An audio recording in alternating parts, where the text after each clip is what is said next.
A True Martial World, Bab 19. Judul, Roh.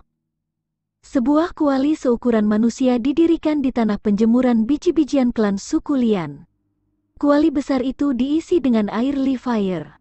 Air Li-Fire ini juga dibeli dari suku-suku besar dan mengandung kekuatan api di dalamnya. Bisa mencapai suhu 500 derajat Celcius tanpa mendidih. Itu secara khusus digunakan untuk memperbaiki tulang kuno. Kayu bakar yang ditumpuk di bawah kuali besar itu istimewa. Itu kayu bakar ungu. Penampilannya melengkung. Setiap batang kayu itu seperti ular tua yang sudah kering. Meskipun kayu bakar ungu tidak terlihat mengesankan, mereka dianggap mahal. Kayu bakar ungu berisi api khusus di dalamnya. Kayu bakar ungu yang menyala bisa membakar sepanjang hari, merebus beberapa panci api besar. Klan suku Lian telah mempersiapkan waktu yang lama untuk hari ini. Meski begitu, mereka enggan menggunakan kayu bakar ungu tersebut. Mereka hanya menggunakan satu batang sehari. Dengan itu, api mulai menyala. Kayu bakar ungu memuntahkan api ungu tua, tapi sangat sunyi. Suhu apinya sangat tinggi, cukup untuk melelehkan batu. Di bawah api ungu, kuali air Li-Fire mulai mendidih. Mengepalai pemurnian tulang-tulang kuno adalah pemimpin klan suku Lian, yang merupakan kakek Lian Chengyu. Karena itu adalah masalah yang sangat penting, dia memutuskan untuk melakukannya secara pribadi. Turunkan tulang-tulang kuno. Pemimpin memerintahkan saat air mencapai suhu yang sesuai. Beberapa penduduk desa yang gagah membawa sebuah kotak kayu besar, mengangkat tulang-tulang kuno sebelum menjatuhkannya ke dalam kuali besar. Pemimpin memandangi gelembung di kuali dengan wajah yang berat. Biasanya, penyempurnaan tulang kuno bukanlah sesuatu yang bisa dilakukan orang normal. Orang-orang yang berspesialisasi dalam memurnikan tulang kuno dikenal sebagai Desolate Heaven Master. Posisi seorang Desolate Heaven Master adalah penghargaan tertinggi. Mereka memiliki kemampuan untuk memurnikan esensi dalam tulang-tulang kuno, menyempurnakan apa yang diimpikan dan diimpikan oleh banyak seniman bela diri, peninggalan tulang kuno. Satu set kerangka tulang kuno yang umum adalah sekitar 10.000 pound. Jadi meskipun diketahui bahwa energi yang luar biasa disimpan di tulang, manusia masih tidak dapat mengkonsumsi tulang dalam jumlah besar. Bahkan jika mereka melakukannya, sulit untuk dicerna. Energi di dalam tulang kuno tidak mudah diserap. Bahkan mengonsumsi tulang-tulang kuno dalam jumlah besar akan memiliki efisiensi kurang dari 10%. Tapi setelah penyempurnaan dari Desolate Heaven Master menjadi peninggalan tulang kuno, itu akan menjadi sekecil kelengkeng, atau bahkan sekecil kacang. Orang kaya bisa dengan mudah makan 7-8 buah sehari. Setelah disempurnakan oleh Desolate Heaven Master, esensinya mudah diserap. Selama seorang seniman bela diri telah mencapai tingkat tertentu, yang akan mencegah tubuhnya meledak dari luapan, maka dia pada akhirnya akan dapat mencerna peninggalan tulang kuno. Seorang Desolate Heaven Master yang bisa memurnikan binatang buas tingkat tinggi adalah aset besar yang diperebutkan oleh kekuatan besar.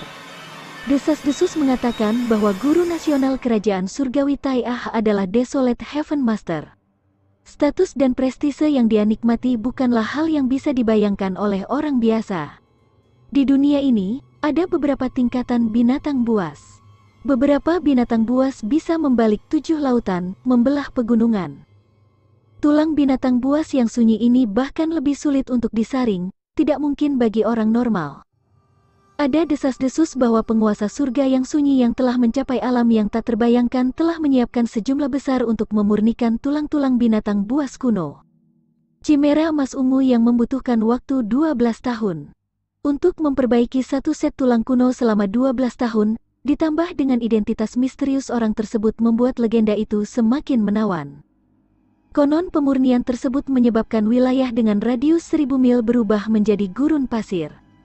Bahkan Desolate Heaven Master telah membayar harga untuk memperbaiki peninggalan tulang kuno itu. Tidak diketahui untuk apa relik ungu emas Chimera digunakan. Desas-desus tersebar luas. Beberapa mengatakan itu digunakan untuk menyelamatkan seseorang. Adapun untuk siapa itu digunakan, ada puluhan versi. Setiap versi memiliki spekulasinya sendiri-sendiri seperti Putri Desolate Heaven Master, kekasihnya, muridnya, dan lainnya. Desas-desus seperti itu hanya memperkuat status Desolate Heaven Master di benak mereka. Itulah alasan mengapa legenda diturunkan dengan detail yang menghiasi. Itu bisa dimengerti karena sangat sulit bagi orang-orang untuk bertahan hidup di hutan belantara yang luas. Untuk dapat menyembah ahli seperti itu, bahkan jika mereka tidak mengenal mereka, sangat mengasyikkan hanya dari legenda. Adapun klan suku Lian, suku kecil seperti semut tidak akan pernah bisa menyewa Desolate Heaven Master. Bahkan tingkat terendah Desolate Heaven Master adalah seseorang yang tidak berani mereka lihat. Karena itu, mereka hanya dapat menggunakan metode primitif untuk memperbaiki tulang kuno. Syukurlah, harga tulang kuno yang mereka perbaiki itu rendah. Bahkan metode primitif dapat mengumpulkan sekitar 50-60% dari esensi tulang kuno. Ini sudah cukup untuk Lian Chengyu. Pemurnian tulang-tulang kuno itu berlangsung siang dan malam tanpa henti. Terutama di malam hari, orang bisa melihat cahaya ungu terang misterius dari kayu bakar ungu dari tempat yang tidak terhalang di desa. Sementara klan suku Lian sedang sibuk memperbaiki tulang-tulang kuno, Yi Yun tidak duduk diam. Dia berlatih siang dan malam. Hanya sedikit orang yang mengunjungi gunung belakang klan suku Lian, jadi itu adalah tempat yang ideal bagi Yi Yun untuk mengolah dirinya sendiri. Sudah hari kelima Yi Yun berlatih tinju tulang rib naga. Bang, bang, Yi Yun disajikan pukulan demi pukulan. Setiap pukulan disertai dengan dentingan tali busur, seperti denyut nadi. Yi Yun menghancurkan pohon demi pohon. Darah Yi Yun beredar cepat saat dia menarik napas dalam-dalam. Pembuluh darah di lengan dan tinjunya menonjol keluar. Yi Yun meraung dan mengirim pukulan ke batu besar di depannya. Pah, batu itu hancur. Tendon Yi Yun telah mencapai kinerja puncaknya. Burung-burung di hutan berhamburan ke langit karena keributan itu. Saat mereka terbang dengan tergesa-gesa, daun-daun yang lepas oleh burung-burung itu bergoyang ke wajah Yi Yun. Yi Yun memiliki perasaan yang hangat. Seolah-olah semua energi di tubuhnya telah bergerak melalui tubuhnya. Itu sangat menyegarkan. Meskipun dia belum mencapai tahap surprise Boldrox Flock dengan 18 sikap Dragon Rip Tiger Bonefish, tapi untuk menakut-nakuti burung dari pepohonan adalah kemajuan yang cukup besar. Kekuatan Yi Yun masih belum cukup. Dia hanya bisa melakukan sekitar 600 pound. Jika dia mencapai kekuatan beberapa kuali, atau bahkan 10.000 pound, maka mengejutkan kawanan angsa di langit bukanlah hal yang mustahil. Meskipun ia hanya memiliki 600 pound kekuatan, First Tiger Descends the Mountain ketika terkena jauh lebih dari 600 pound. First Tiger Descends the Mountain, dengan tendon sebagai inti utama tali busur adalah untuk menyimpan energi potensial sebelum menembak. Pukulan seperti itu akan memiliki kekuatan 1000 pound, lebih dari mampu untuk mematahkan kepala harimau. Yi Yun menutup matanya dengan puas. Dia merasakan energi yang telah bergerak di seluruh tubuhnya, memberinya kenyamanan yang luar biasa.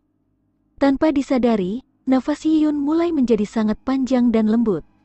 Kecepatan aliran darah di tubuhnya juga mulai menunjukkan perubahan. Oh, ini?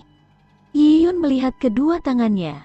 Pembuluh darah yang menonjol telah menghilang, sementara napasnya menjadi tenang, detak jantungnya jauh lebih lambat.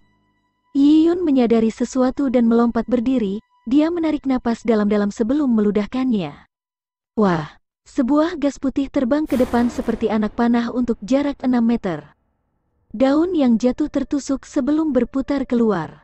Alam roh, aku akhirnya memasuki alam roh. Seorang kultivator roh mengambil nafas panjang, memiliki detak jantung yang lambat tapi kuat. Perbedaan besar dari seorang kultivator valian adalah ketahanan seorang kultivator roh. Dia bisa terus bertarung untuk waktu yang lama dan bisa melakukan serangan jarak jauh. Misalnya, satu skuadron kultivator roh dapat melakukan perjalanan ratusan mil sehari di medan perang, menyelesaikan serangan mendadak dari jarak ribuan mil. Itu adalah terobosan alami ke alam roh karena tubuh Yi Yun telah mencapai tingkat pelatihan tertentu. Datang ke dunia ini, aku baru benar-benar berlatih seni bela diri selama 5 hari. Aku mencapai tingkat kedua dari Mortal Blood dalam 5 hari. Dunia Mortal Blood ini bagaimanapun juga adalah tahap dasar seorang seniman bela diri. Level masa depan tidak diketahui. Juga ahli dari kerajaan Tai'ah Ilahi, level apa mereka? Dengan kartu ungu, energi yang dibutuhkan untuk mengolah dirinya tidak menjadi masalah. Masalahnya terletak pada perlunya teknik kultivasi.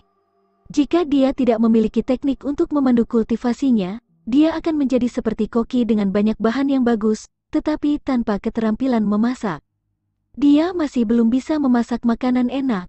Sejak aku memasuki alam roh, mari kita coba jurus ketiga tinju tulang rib naga. Yiyun berkata pada dirinya sendiri saat dia melihat langit timur menjadi putih. Melihat itu, dia berlari menuruni bukit. Dalam perjalanan, dia melewati tanah yang berjemur. Dia memperlambat langkahnya. Di bawah kuali 1000 pon membakar api ungu dengan hebat. Dalam radius 20 meter ada pagar kayu tinggi, mencegah orang yang tidak terkait untuk mendekat. Karena pagar kayu, Yiyun tidak yakin dengan situasi di dalamnya. Namun, dia bisa merasakan panasnya api yang ekstrim dari jauh. Namun meskipun lapisan panas, Yiyun merasakan hawa dingin yang samar-samar berada di dalamnya. Meskipun dinginnya tidak terlalu jelas, itu menyiksa.